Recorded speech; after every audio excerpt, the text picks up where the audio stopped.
नमस्कार दोस्तों, धर्म रहस्य चैनल में आप सभी का एक बार फिर से स्वागत है। आज हम मठ और मंदिरों की कहानियों में एक ऐसी गोपनीय कहानी लेके उपस्थित हुए हैं जो कि आज के श्वेत भैरव, जिनको भगवान शिव का अवतार भी माना जाता है, और उनके साथ जुड़ी हुई एक गोपनीय और अद्भुत प्रकार की भैरवी, जिसका विवरण हमको आज प्राप्त नहीं होता है। हालांकि इसकी साधना के विषय में मैंने धर्म रहस्य लाइव मेंबरशिप वीडियो में भी साधना का विवरण उपलब्ध करवाया है। इसे हम श्वेता रति भैरवी के नाम से भी जानते हैं। तो श्वेत भैरव कौन है, श्वेता रति भैरवी कौन है, और यह बंगाल के सुंदरवन से जुड़ी हुई कहानी क्या है, यह सारी बातें हम इस पूरी सीरीज के माध्यम से जानेंगे। तो जैसा कि मैंने बताया कि सबसे पहले हमें श्वेत भैरव को जानना पड़ेगा।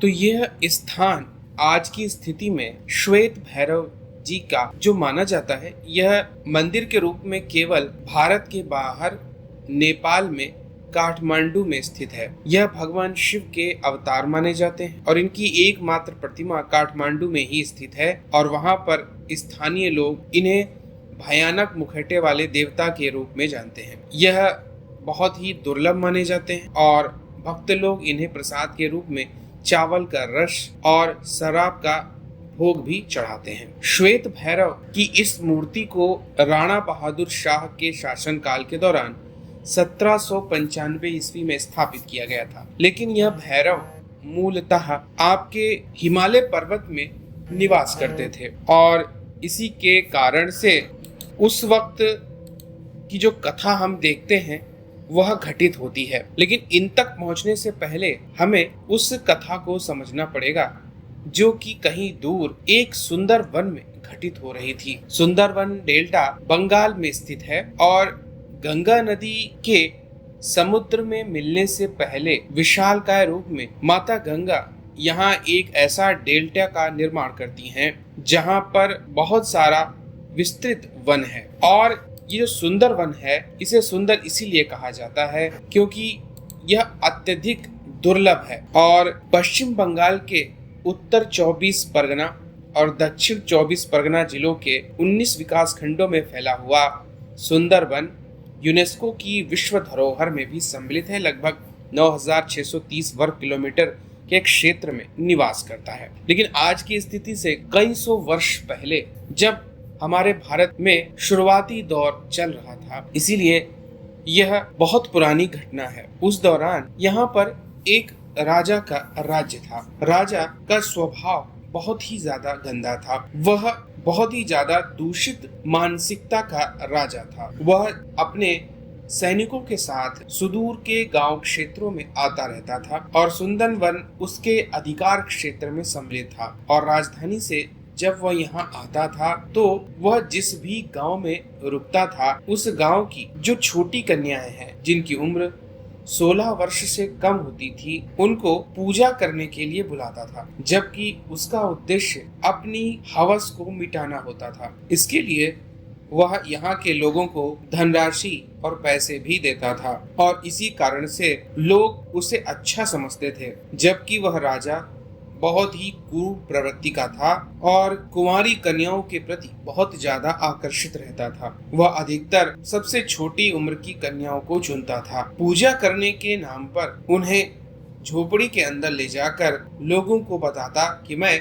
विशेष तरह की तांत्रिक साधना कर रहा हूँ, पर वह उनके शरीर का पूरा उपभोग करता। कई बार कन्याओं की मृत्यु भी हो जाती थी। इसकी वजह से वह बाद में यह कहता कि तांत्रिक शक्ति का ऊर्जा जो मैंने इस कन्या में डाली वह सहन नहीं कर पाई। इसके लिए उसके माँ बाप को वह धनराशि दे देता था। इसी प्रकार गांव की एक अत्यंत ही दो सुंदर कन्याएं उसे दिखाई देती हैं, और यह कन्याएं बहुत ही ज्यादा सुंदर थी। इनके विषय में उसे जब जानकारी मिलती है तो वह उन दोनों को प्राप्त करने की इच्छा रखते हुए वहां पर पहुंच जाता है। तो उनके माँ बाप से कहता है कि मुझे तांत्रिक साधना करने के लिए ऐसी ही सुंदर कन्याओं की आवश्यकता है। उसके माँ बाप अपनी कन्याओं को देने से मना कर देते हैं। राजा इस बात से क्रोधित होता है और अपने सैनिकों को कहता है कि रात्रि के समय इन पर हमला करके इनकी दोनों कन्याओं को उठा लो और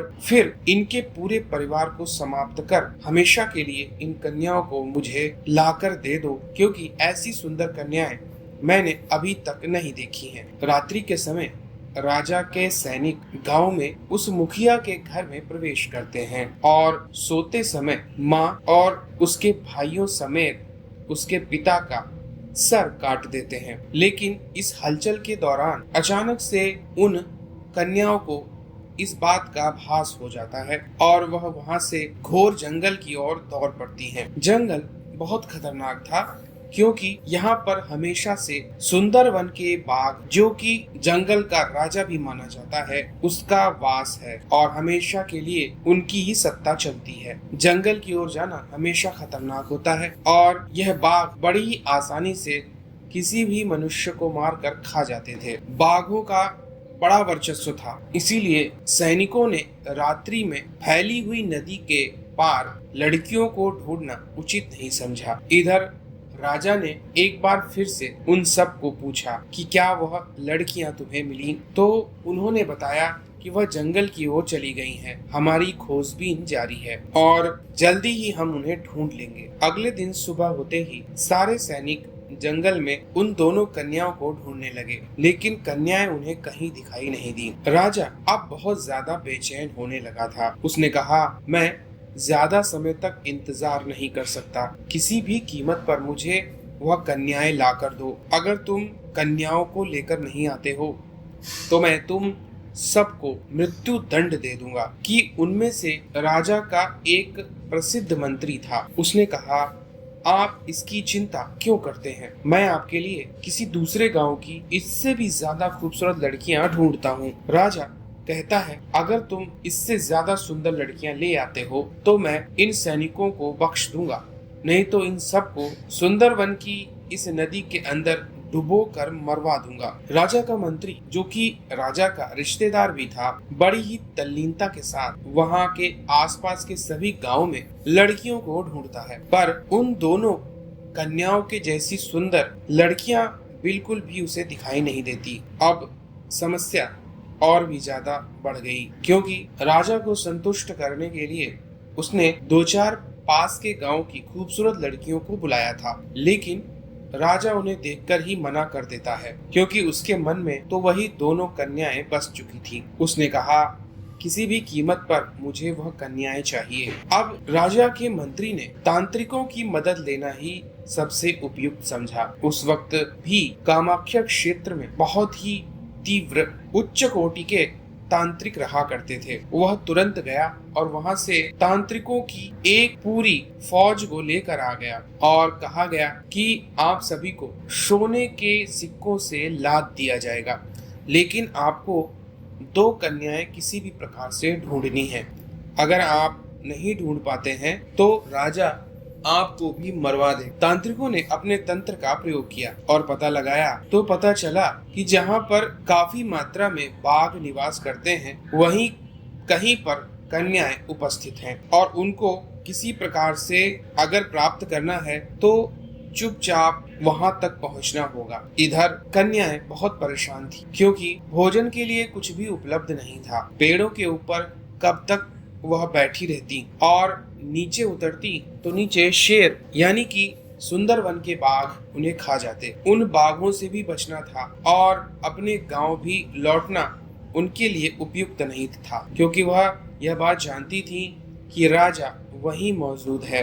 कि तभी गांव में एक व्यक्ति वहां से इधर की ओर आ रहा था। लड़कियों ने उसे इशारा किया, वह सारी बात जानता था। उसने कहा, तुम लोग यहीं रहो, अगर वापस गई तो ना तो इज्जत बचेगी और ना ही जिंदगी। मैं किसी को कुछ नहीं बताऊंगा। तब दोनों लड़कियों ने कहा, बाबा, हम कब तक यहाँ ऐसे जिंदा रह पाएंगे, यहाँ खाने को भी कुछ नहीं है। वह व्यक्ति भी एक तांत्रिक था और तब उसने कहा कि एक ही चीज अब तुम्हारी रक्षा कर सकती है, या तो तुम वन देवी को प्रसन्न करो, या फिर मैंने कई वर्ष पहले श्वेत भैरव की सिद्धि की थी, उनको सिद्ध कीजिए। दोनों में से जो काम आसान पड़े। वन देवी को प्रसन्न करने के लिए नीचे उतरकर साधना करना था, लेकिन श्वेत भैरव की साधना के लिए पेड़ पर ऊपर बैठकर भी साधना की जा सकती थी। इसीलिए लड़कियों ने श्वेत भैरव साधना को ही चुना। तब लड़कियों ने बताई गई विधि और मंत्र से वहां पर पूजा करना शुरू कर दिया। पेड़ पर बैठे बैठे वह इसी प्रकार मंत्र का जाप करती रहीं। वह बाबा रोजाना आता और पेड़ के नीचे भोजन रखकर चला जाता। इसी प्रकार वह उन लड़कियों की रक्षा कर रहा था कि किसी ने यह खबर राजा तक पहुंचा दी कि गांव का एक व्यक्ति जंगल में जाता है और रोजाना खाना लेकर जाता है, जबकि वह स्वयं सुबह खाना खाकर यहाँ से निकलता है। यह बात राजा को पता चली तो राजा ने कहा, उसका पीछा करो।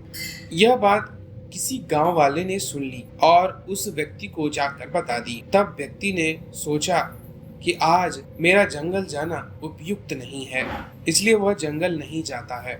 यह बात राजा को पता चल गई। तब राजा ने सोचा कि इस व्यक्ति को अब डरा धमका कर पूछना ही पड़ेगा। तब उसने उस व्यक्ति को अपने पास बुला लिया और कहा, जंगल में तुम क्यों जाते हो?